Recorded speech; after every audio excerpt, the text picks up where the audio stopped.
Rubber Ducky here. Welcome to episode 29 of the German campaign in Close Combat 3. We're fighting for our very survival and desperation has set in. Help me out by clicking the subscribe button, liking the video, and turning on notifications. Brunner leads the defense of Berlin as the fierce Soviet army closes in. The men have nowhere left to retreat and must fight to the death. In April 1945, the Russians had two fronts east of Berlin and a third poised to the northeast, all ready for the final assault and the end of the long war. Stalin was increasingly nervous that his Western allies would violate their promise to allow the Russians to capture Berlin. In order to get one last push out of his men, Stalin deliberately erased the boundary lines between Zhukov and Konyev's fronts and set them in a race to capture the city.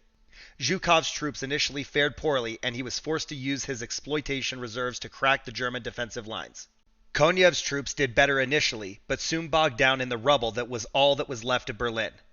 On April 23rd, Stalin declared Zhukov's front the winner and drew a new boundary line for the fronts that left the Reichstag in Zhukov's area. On April 30th, Russian soldiers raised the hammer and sickle over the German seat of power, and by May 2nd, all German forces in the city had surrendered. April 30th, 1945. The fate of Germany is in your hands. Your command is part of Berlin Garrison, a collection of soldiers and civilians determined to repel the Bolshevist invaders. Your objective is to keep the enemy from crossing the Spree River. Failing that, defend the Ministry of Interior and Reichstag to the last man. There are no reinforcements, so make do with what you have. Surrender is not an option, only victory is acceptable. Your country is depending on you. You must find a way to win. The Bolshevists have surrounded our capital. Your objective is to stop them from getting across the Spree River. Observers report heavy tanks, supported by infantry, rolling towards the bridge. Keep them from getting across any way you can. Expect an artillery barrage to open the attack. There can be no withdrawal to better positions. Your men must fight to the finish where you deploy them. Your command is attached to the Berlin garrison and consists of whatever men and machines can be gathered together. Position any AT guns carefully because you won't be able to move them. You know the terrain, or what's left of it. The Lehrter offers good protection against infantry, but is vulnerable to tanks. The Ministry of Interior offers good fields of fire that cover the bridge. Remember, you cannot retreat. Good luck. Okay, so they don't have anything on our side. And this corner right here does cover the bridge very well. So I kind of like that. But I think we're going to try and maybe keep the armor across the bridge and interdict them before they get to it. All right, so we've only got 50 points, and we can't afford the tank. So I am just going to retire it. Yeah, it's 116. We're nowhere near. So we'll get 14 for that. And then let's try and get these guys refit. We got 64 points to work with. Oh, wow. Okay, so 1943 Sturm Grenadiers 38. Okay, we could do a 1944 here, and that leaves us our 38 that we need for Garcia. So I think that's the best we can do. I don't think that there's a better way we could have spent those 64 points than just getting those two squads up to full strength. We will have to play kind of cautiously. All right, so we've got Garcia and Steiner as infantry. I'm thinking the mortars back here in the middle. That's just, they can't get line of sight on us, so that's probably the best we can do with the mortars. And then our infantry guys, I think we're going to have somewhere down there. What if we put the tanks in between the buildings and then the infantry in that kind of blown out spot where the roof's missing on the opposite corner of the bridge? Hang on. What if we hide the armor here? Give me a second to think about this.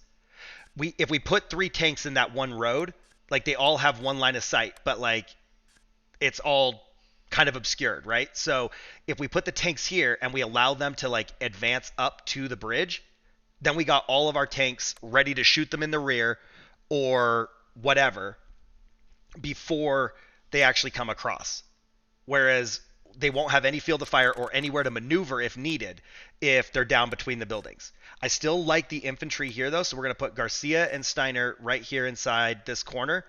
They're just going to stay on ambush. Unless the enemy actually comes across the bridge, we don't care. We don't want them fighting. We don't want their positions given away. I don't know if they were out or not. I mean, it looks like they're hanging out, but it does say that they're fully green there, so I guess we'll trust that. Brunner needs to support the tanks more than anything. So we're going to have a tank cover to the top. I don't know if anybody will spawn on that destroyed bridge. And then we need to check this building. Okay, it does look like that provides some cover. Just want to make sure that we're not, guessing wrong here. Jorge Castillo. He has no cover there and kind of crappy lines of sight. What if we actually put him in the train station? He could take some pot shots at him before they know our tanks are in here. I don't know if those lower roofs actually count as the second floor or not. I feel like the way it looks, they're a floor below. The roof, though, we can't shoot off of this. No. What about right here in the middle? Yeah, we still can't see out that wall or something. There maybe it's not windows or something. So I think this idea was fun, but now it's actually not going to work. But what about this 4-story corner? I mean, it says it's a stone wall. Great cover. So yeah, let's go in the 4-story right here. They can cover the bridge and then maybe some of the terrain in the back. Yeah. Look at that. So what about right here in the 3? Okay, that might be better because it's not so open. They won't be able to just target us. We'll be able to target them when they come around those 2 destroyed buildings. I actually might like that more. All right, set a hotkey on Jorge. I have the tanks hotkeyed. You know what, though? I don't remember if I did the infantry. Set. Can you guys actually see out of here? Yeah. Okay. I feel good with that. We're going to start on Jorge and see what we have line of sight on. Oh, wow. All right, so 4 tanks straight in the back. Oh, they're coming. Hit it. Okay. Oh, what? Artillery. All right, 152 destroyed. Oh, we got a rear shot. Get it. Blow it up.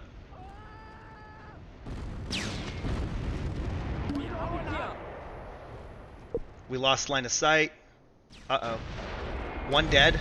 Oh, no, the whole gun's destroyed. Okay. We got to get these guys out of here. Well, we did get a tank kill, so that sucks, but we did get a tank kill. We are going to drop mortars on these guys right here. All right. They're all kind of just sitting in that one spot all congested. I don't want to go out and fight them. We are going to wait for them to move. Those are decent mortar shots, but they have enough cover there that we're not getting any kills.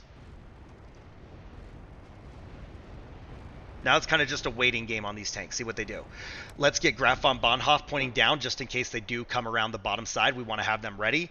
And then Irby's going to back up so he can get line of sight up top or down below. Oh. Okay, good hit from Waldo. Get him. Come on. Waldo, turn. You just shot him. Keep him in the barrel. Might have to get Irby on him. Oh, no. Okay, destroyed. Waldo did take one. He is now immobilized, but he did get the kill. Holy crap. That was so close. That explosion, I actually thought my tank was dead. Whoa, what's that? What? What is going on? He can see me through that building? I'm perfectly lined up with a hole? Oh, more infantry right in front, 12 o'clock. Pick them off real fast. Come on. Oh, man. Okay, 152's damaged. This is how we're going to lose Waldo. We can't move Waldo out of the safe, or to safety out of this window. That was a good miss. Come on, Waldo. Get another shot off. No, don't save ammo. You don't save ammo. You just shoot. Okay, 152 immobilized, but we did lose Waldo. Waldo is gone. All right, we got to save the infantry. We don't have anywhere to really get them yet, so we're just going to have them hide back here because we don't want to lose them. I don't know that I'll ever be able to refit the tank, but let's keep the crew alive if possible. We've got another tank coming up on the bridge. We got to get Irby in position to deal with it. I would actually like to get a shot in the rear armor, but I don't know if I can get up there before he turns around.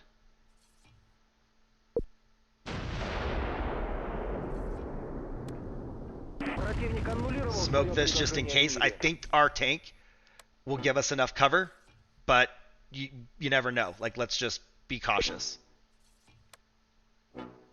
Keep the front armor facing the right way. More mortars on the infantry again. They're starting to run. Good kill. All right, we got a tank coming around the south. Let's get Graf von Bonhoff down there to target him. You guys get away from the death zone. All right, come on. I kind of thought Irby would have a chance before this. I need to move Graf von Bonhoff for that T-34 that's at the bottom. Come on, come on. So close. Go, go, go, go. Boom! Destroyed. Okay, see? We got that rear aspect shot, so that was perfect. Now, let's get Graf von Bonhoff somewhat geared up to deal with the T-34 on the corner.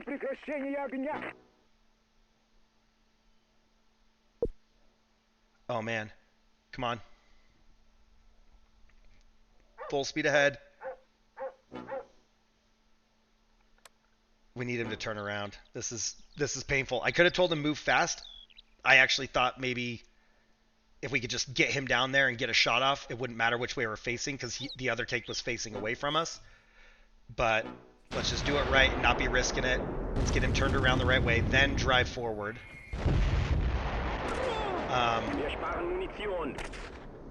We are running out of mortars.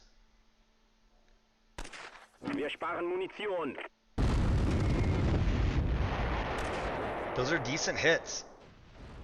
And now the T-34 is moving up, so instead of going straight down, I'm going to try and just keep creeping away from the building like that. Get our shot. Come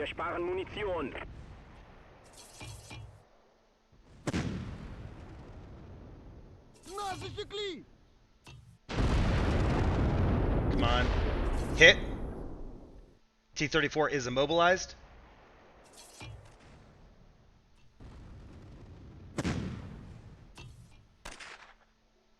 Come on. There we go. Another one.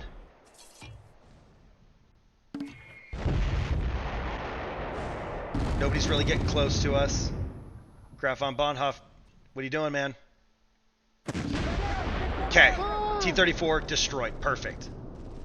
So, we don't have a way to fight these infantry because we're running out of mortars and we don't have line of sight.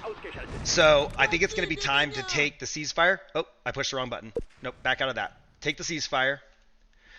This one turned out to be a draw. I think that was the right time to get out of there. We got 4 tanks killed, but we lost one of ours and we couldn't really afford to lose another. We also did lose the gun, but we only lost 2 infantry and had 2 wounded. So we came out ahead there, even though we're still not really in a better position than we were. But we are at a minor defeat for the operation. Brunner, morale's going up. Steiner, let's see, we've got 1 dead. I'm not sure when he got hit, but that's where one of our losses was. Waldo, the leader's incapacitated. And then Graf von Bonhoff, everything's perfect there. No problems. Irby, doing okay as well. Getting tons of experience. Unfortunately, we did lose the gun. Mortars are doing mortar things. They're holding their own. When we get to kills, Waldo got 1 tank kill with 4 infantry. Graf von Bonhoff, he's got 1 tank kill, 3 infantry. Irby has 1 tank kill, 3 infantry. And Jorge Castillo got 1 tank kill, no infantry. Andy's Raiders coming through, getting us an infantry kill there. And nothing as far as Mulligan goes. So we got some wound badges. We have a war merit badge for Waldo. And that's getting a lot of badges. Like, there is a lot of stuff there. Okay, Iron Cross 2nd class for Irby. That's beautiful. There's like so many medals. I have to like scroll through all of them with my eyes and make sure I don't miss something. So I think we're ready to take the next fight and see what happens on day 2. All right, so we do have 86 points this time. It's a little bit more. I want to retire Steiner, and we're going to upgrade Irby, and we're going to also retire Waldo for 11 points. That'll give us 121. And then let's get Irby up and running with a King Tiger. So this is back to Irby. We've got Graf von Bonhoff and 44 points. Yeah, there's no way. So retire Waldo like I thought. Now we got 55. Let's get... Oh, barely. Okay, let's get the AT gun back up. We're down 1 infantry squad, but we still have 3 AT guns to bear on the enemy between our 2 King Tigers and the 8.8 centimeter AT gun, which is now Jorge Castillo as well. So with us getting down to slim pickings, we don't have the luxury of like commanding the battlefield. So we're going to go mortars inside this building instead of all the way across the river. And I don't know how well this is going to work, but we are going to try it. We're going to hope that by having the mortars and the tanks inside Brunner's circle, that everybody performs a little bit better. Garcia, just to be safe in case infantry does try to run across the bridge for some stupid reason, or even a tank, whatever, we'll have him down here. Jorge Castillo is going to still hold this corner, and I think we'll kind of hold off for just a minute and see if we can get a favorable matchup against him and a tank. The tanks, wherever they go, they do need to stay inside the circle. I would like Irby to have line of sight down to this train station now that we know that they like to come down there. So, I don't know, maybe there. Nobody can shoot him really to start, so I think that's fine. Graf von Bonhoff almost got shot in this spot last time. Or I guess technically it was Waldo, but he was in Graf's spot. So we're going to have Graf von Bonhoff covering that bridge to the northeast, and then Irby covering the road down by the train station to the southeast. Jorge Castillo can watch for enemy armor, and I think we'll be looking pretty good. Let's maybe move Graf just a smidge to the west.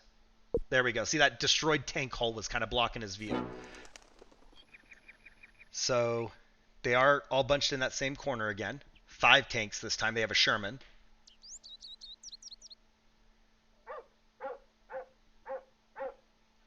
Oh, no, there's actually 6. There's another one right behind the info panel. Oh, who's shooting? Okay. I was a little panicked there. I'm like, who's shooting who? All right, like if I open up right now, they're just all going to target my gun. But if they move, that might give us an advantage. We target this when they don't all have line of sight on us, you know? So right here in the side rear armor of the 152, that's probably as good of a shot as we'll get. Yes, see, destroyed, first hit. Now he's also blocking their view. Let's go up here and hit this 152. Come on. Okay, we got infantry trying to cross the bridge. We don't have to worry about it, really. We got a side hit, but it did not destroy him. We can't hit the Sherman. What about this T-34 85mm? Can we get him? He's going to turn his turret on us. Let's smoke these guys. I don't know if it's going to help. Jorge Castillo is pinned down. Get some smoke out. Force these guys to have to reposition. Whew. All right, I'm fine losing line of sight on them. I don't want them to all have line of sight on me. I know, you're pinned down. Oh, we're down to 1 guy in that squad too. Let's see if he can put another round on that southern 152. All mortars on that. Did you see the smoke popping up? I actually spotted it finally. Okay, get down here. Let's get both tanks positioned to deal with anybody that comes around the south, because there isn't one up to the north at the moment. And then that way, when they do finally decide to move down into our line of sight, we can bring 2 guns to bear on whatever tank we're trying to target. Come on. Alright, let's keep moving him south because that building does block the view from the Sherman. Let's get him so he's facing the right way. Graf von Bonhoff, make sure he's not behind the building. So 2 152s, an 85 millimeter, and a Sherman, and then whatever that one is that's up top that is not listed. But they definitely have the advantage, so we have to kind of play it to when they come into our line of sight versus going to look for them. Alright, Graf von Bonhoff is almost ready. Also, I don't know if I've killed their mortar, but I'm not really worried about the mortar rounds, so I'm just letting them go.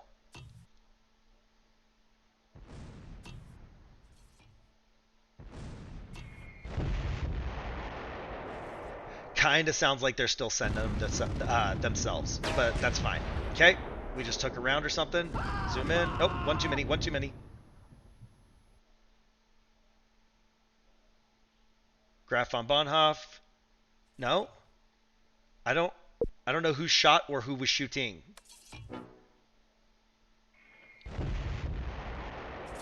I don't know. Maybe. Oh, okay, it's still Jorge. Jorge's back up and running. So the guys that were unconscious are back. Okay, come on. Come on. Good hits. We're not getting destruction, but we are getting hits. What about the Sherman? That might be an easier target that we can blast. Mulligan and Andy's Raiders are going to run out of mortar rounds. Oh, what? Did he actually... Oh, okay. They actually got the perfect shot, and it destroyed the gun. We only have 1 gunner left. The other 3 are unconscious again. Come on. Get the Sherman. Boom! There we go. Okay, Sherman down. That also blocks the 152 that's behind him, so he's either got to go around or he doesn't have line of sight on us. That actually gives us a chance to reposition a little bit. Graf von Bonhoff has the best line of sight, so I want to leave him here. Hopefully we can get Irby down and around Graf von Bonhoff to get him back in the fight in time. But he wasn't going to have line of sight if I'd left him here, so I felt like I had to move him at that moment. Come on, right there, right there. Oh, see, he shot on his own, which is okay, but he had the perfect rear shot. Uh-oh, Graf von Bonhoff just took one. He's immobilized.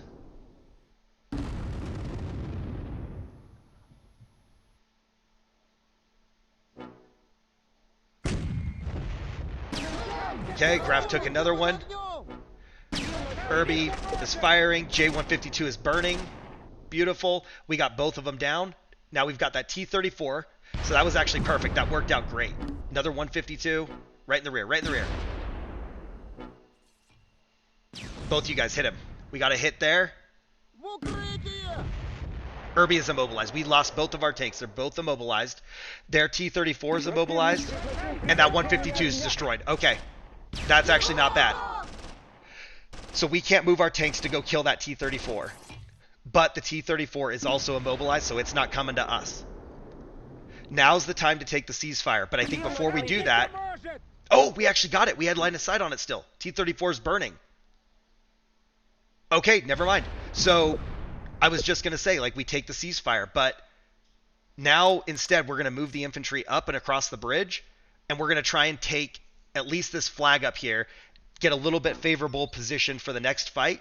Because we're not going to have the tanks. We might have one of them. I don't see us getting enough points to get both of them refit. So let's get a little bit more favorable position and see if we can buy us 3 more days with the stuff that we got.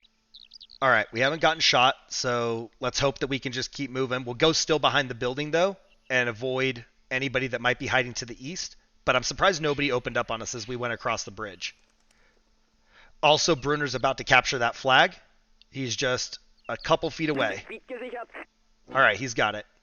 All right, so now I guess it's maybe time to go ahead and take the truce. Congratulations to a fellow officer. Your application of strategy and tactics has led to victory for the Wehrmacht. We need commanders like you to lead the way to ultimate victory. Headquarters already has the papers recommending your promotion. Your men also deserve congratulations. They proved their mettle in the face of tough terrain, challenging conditions, and a determined opponent. All right, so they surrendered before we could actually accept their ceasefire. And I'm guessing that's just because when Brunner captured the point, they saw that as some sort of an advance, and they didn't have anything to repel an attack, so they gave in. But the German campaign is now complete, and we have a major victory for this battle. We lost 1 infantryman with 3 more wounded, and we lost our 1 AT gun, and 2 tanks were damaged. The Russians lost 18 men, had another 7 wounded. We captured 1 as a prisoner and destroyed 6 of their tanks, with only 2 of ours and an AT gun. That's probably the best performance we've had. From the operation side, it's only a minor victory as the operation goes, but we did only lose 3 men, 5 wounded. We lost 3 total vehicles. 1 was a tank and 2 AT guns. 2 tanks were damaged, and we killed 27 of their infantry, wounded 17 with 1 prisoner, and destroyed 10 tanks in 2 battles with an 11th tank that was also damaged. That's super impressive. When we go and look right now at the campaign side of things, we have only 1 defeat. It was a total defeat. It was bad, but it was only 1 defeat. We lost 32 infantry leaders with 39 wounded and 4 taken as prisoner. We lost 116 infantrymen with an additional 111 wounded and 10 as prisoner. Our totals were 148 infantry killed, 150 wounded, 14 taken as prisoners. In armor, we lost 21 tanks, we had 15 damaged, and lost 4 as captured. Vehicles, we only lost 2, but that's all that we used. Guns, we lost 4, and our total in destroyed was 27. We had 15 total damaged and 4 total captured. But this is where it gets a lot more exciting. On the Russian side, we killed 424 of their infantry. 81 were leaders, 343 were just infantrymen. They had 112 infantry leaders wounded and 343 infantry soldiers that were also wounded. 455 for the total. In their prisoners, we took 19 leaders prisoner, 103 infantry, for a total of 122 prisoners, almost 9 times ours. We destroyed 106 of their tanks, damaged an additional 18, and captured 10 of them. They also didn't really use vehicles. They had 2 vehicles that were destroyed, no damaged, no captured. 12 guns were destroyed. So they had 120 total vehicles that got destroyed, with 18 additional damaged and 10 more lost as captured. When we move forward and we look at the individual breakdowns, I think we're going to start to see how our men that stuck around to the end did actually end up getting pretty recognized. We have a lot of medals and veterancy with the guys who made it to the end of the campaign, and I would have liked to see that start off better and preserve those men longer, but I was still kind of learning, so we'll see how that plays out. Brunner's stats are all pretty solid. His leadership under Vogel is the only one that's not pristine. Everything else looks really good. Garcia jumped between infantry and tanks a few times, so they've had to reset more recently. But in our armor, that's where we have stuff that stuck around for a long, long time. Graf von Bonhoff, everybody's ranked up there. I mean, that is like a super veteran tank. I would have loved to have that tank earlier. And Irby just hopped into the tanks not too long ago. And he's still gaining veterancy, but all of his stats are promising. Jorge Castillo wasn't around for very much, but when we look at our mortar teams, all of their bars are where they should be. I mean, those guys never really left. We do see things like leadership low on them, but we never used them in a role outside of full support. They stayed in the back, they did their job, but they didn't capture points, they didn't have to charge, they didn't have to do anything that would maybe rank that up. But they were there for basically the entire fight. So I want to give them a shout out for sticking it out and making it through. Brunner had 3 braveries in this battle, and they were crawling up, they were taking flags, they were fighting face to face with the enemy, so that makes sense. Garcia was sitting in the back, so they didn't get any recognition here. But our tanks, they're the stars of the show. Graf von Bonhoff, 4 tank kills and 10 infantry kills. From 1 tank, he killed 4 of theirs. Irby killed 1 tank and 2 infantry. And then Jorge Castillo got their last tank kill that was in this fight. That's insane how Graf von Bonhoeffer was so far above and beyond. Andy's Raiders didn't get any kills. Mulligan did get 2 infantry kills with the mortar. So that was a promising use of the mortars here, though, because we found their mortar in the back, and we also did target a few infantrymen that were running around. When we look at medals here, we got another Knight's Cross. Brunner finished with 3 Knight's Crosses, and it was all for Rubber Duck. Graf von Bonhoeffer actually was awarded a 2nd Knight's Cross as well. So we did have a leader and a loader end up with the Knight's Cross in that tank. That's kind of crazy. Irby ended up with an assault badge. Jorge Castillo ended up with an assault badge. And those were all the medals that were awarded. But Graf von Bonhoeffer is just on a different level with how many medals were given and the level of them and even the quantity. Like just every operation, Graf von Bonhoeffer was walking out of there with 2 or 3 medals. I mean, he was getting one like almost every battle. With that, the German campaign is complete, and we are victorious. We will be beginning the Russian side in the next video, but be sure to check out the community page on my main profile for a poll and weigh in. I appreciate all of your support and advice that you gave in order to get me through the German side of the campaign, but stick around and help me out with the Russians as well. We are not done yet, so click the subscribe button, like the video, and comment down below. Thank you for watching. I'll see y'all back in 1941 as Tovarish Stuckey begins purging the motherland of invaders.